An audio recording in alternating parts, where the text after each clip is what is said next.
आखिरकार पीओके में क्यों फूट पड़ी बगावत के बिगुल, जानेंगे क्या है मामला। तो वहीं दूसरी तरफ राफा को घेरते हुए देख एक मुस्लिम संगठन ने अपने मिसाइल से इजराइल पर ताबड़तोड़ आक्रमण क्यों कर दिया, जानेंगे क्या है मामला। जियोपॉलिटिक्स में बहुत कुछ चल रहा है, जानने को मिलेगा बहुत कुछ। आइए जानते हैं इन खबरों को विस्तार से। ज्यादातर इलाकों में भीषण प्रदर्शन के साथ जनजीवन पूरी तरीके से प्रभावित। पीओके में बेकाबू हो गए हालत। सेना के जवानों को बड़ी भयंकर पिटाई। भारत से करने लगे आजादी के गुहार। इसके बाद उनके दमन करने के लिए पाकिस्तानी सेनाओं ने उतार दिए फोर्स। पर पाकिस्तान के कब्जे वाले कश्मीर में हुए उथल पुथल तथा सरकार और पाकिस्तानी सुरक्षा बलों के खिलाफ आम आदमी का फूटा गुस्सा। सड़कों में लग गई रैली तथा पीओके के दुकानें, बाजार और स्कूल कॉलेज बंद हो गए। दरअसल महंगाई से त्रस्त जनता ने जब सरकार के खिलाफ मोर्चा खोला तो पाकिस्तान के शहबाज शरीफ सरकार ने इस भीड़ को दमन करने का आदेश दे दिए तथा हिंसा इतनी बढ़ गई कि सेना को गोलियां चलानी पड़ी। इसके बाद पीओके में तनाव और भी चरम पर पहुंच गए, जिसको लेकर मुजफ्फराबाद में 20 मई को बंद का आह्वान किया गया है। यह प्रदर्शन हाई टैक्स, बिजली बिल और महंगाई में हो रही बढ़ोतरी को लेकर था। पर सरकार और पुलिस की दमन नीति ने हालत को बेकाबू कर दिया था। यही नहीं, मस्जिद और घरों के अंदर भी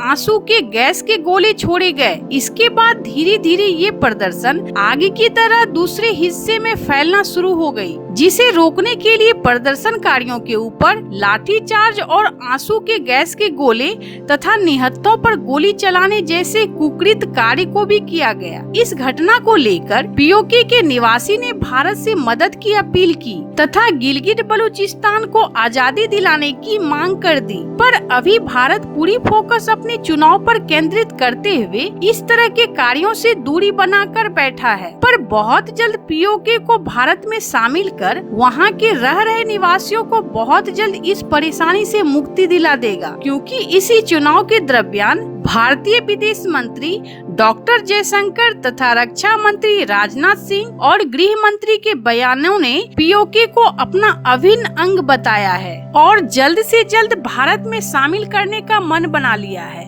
तो वहीं दूसरी तरफ राफा को घेरते हुए देख एक मुस्लिम संगठन ने अपने मिसाइल से इजराइल पर ताबड़तोड़ आक्रमण कर दिया। अब स्थिति को देखिए, कुछ लोग नहीं चाहते हैं कि यह युद्ध रुके। कभी ईरान धमकी दे देता है तो कभी हमास आक्रमण करता है। इस तरीके से युद्ध को रोकने की अथक प्रयास के पीछे कोई न कोई ऐसा संगठन इजराइल पर हमला कर बेंजामिन नेतन्याहू को उस्काने का काम करता है। अब देखिए आप, अभी अमेरिका ने इजराइल को रोकने के लिए हथियारों की आपूर्ति रोक दी, जिसको लेकर इजराइल असमंजस में पड़ गया, जिसके कारण इजराइल सेना राफा बॉर्डर पहुंचकर अपने आका के आदेश का इंतजार कर ही रहे थे कि इराक ने इस्लामिक प्रतिरोध के नाम से मशहूर मिलिशिया सेना ने सुबह सुबह दक्षिणी इजराइल में रेमन एयर बेस पर लंबी दूरी पर अल अरकाव कुन्नत क्रूज मिसाइल से हमला कर दिया। उसके इस मिसाइल ने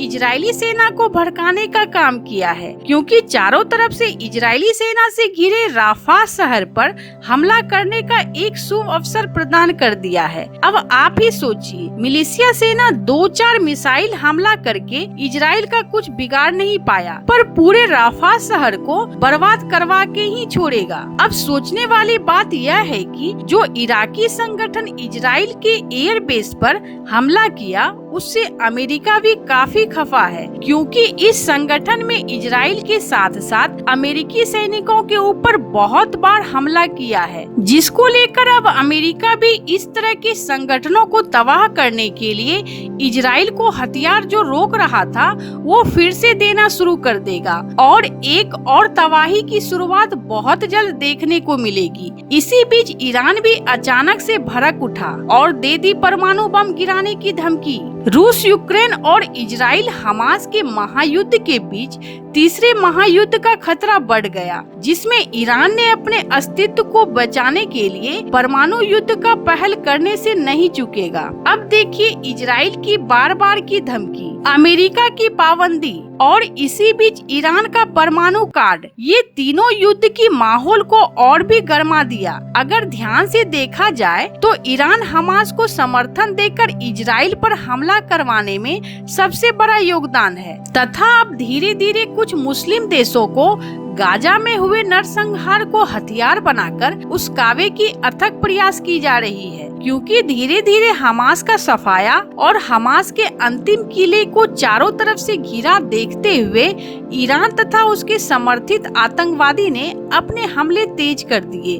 पिछले कुछ महीने से इजरायली सरकार ने आतंकियों को जड़ से खत्म करने के चक्कर में पूरी दुनिया से खुलकर पंगा लेना शुरू कर दिया है तथा हमास के लिए काल साबित होने जा रहा है। तो वहीं ईरान के हमास कमांडरों को एक एक करके सफाया करने वाले इजरायली सैनिकों की बढ़ती हुई ताकत को देखते हुए परमाणु बम से हमला करने का ऐलान कर दिया है। अब सोचने वाली बात यह है कि क्या ईरान परमाणु बम बना लिया है? ऐसे तो विश्वास सूत्रों से पता चला है कि ईरान के पास यूरेनियम का भंडार है और आजकल ईरानी ड्रोन ने रूस यूक्रेन युद्ध में अपनी ताकत दिखा चुकी है तथा इन यूरेनियम के भंडार से परमाणु मिसाइल बनाकर अपने ड्रोन से तीसरे विश्व युद्ध की शुरुआत करने से नहीं चुकेगी।